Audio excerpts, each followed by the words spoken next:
ข่าวในเหลือนในกวยแห่งการเมืองมันญาเจ้าหน้าที่ไทยที่ยอมหมอกหาเหงก็ไม่สูงถึงพี่น้องเขาเจอฮับถอมยินปัญหาข่าวเงาตังเสียงกูก็กูก้นอยู่คาออในวันเหมือนในกอแมนใส่ในวันที่25เดือนธันวาคม12ปี2เฮงไป25ว่าเจิงหนังไหนเอาคันในจอมหนังโหคอข่าวเงาคือด้านเอาขาดตอนในกอในเหลือนในกวยแห่งการเมืองมันญาเจ้าหน้าที่ไทยที่ยอบหมอกหาเหงก็ว่าเจิงหนังในเส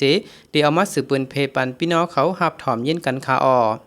เจ้าหน้าที่ไทยตั้งวางแผนกดทัดที่ยอบกลนอกเมืองเจออยู่เช้าในเมืองไทยโดยอำแมนตั้งกันแห่งการก้นเมืองหมัดญาติที่ยอบหิมจำหาเหงก็ข่าวไทยให้งานไว้หนังไหนแผนการกดทัดที่ยอบในจัดเฮ็ดตัวเมืองไทยปัดปื้นโดยลงกดทัด1ปาก44ตีไปแต่เอาวันที่1วันต่อถึงวันที่20วัน12เดือนปี2025ในที่ยอบและก้นเมืองนอกเมืองเจออยู่เช้าอำแมนตั้งกัน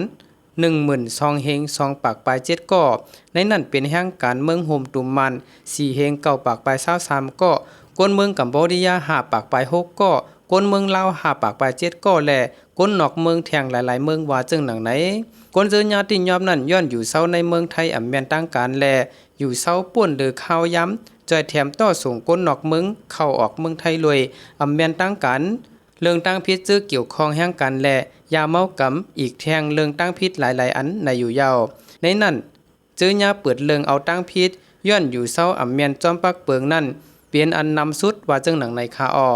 เอาค่าอันในก่อเลยฮู้จอมข่าวเงาคือตะเอาขาดตอนในคานออันเกี่ยวกับได้ลอง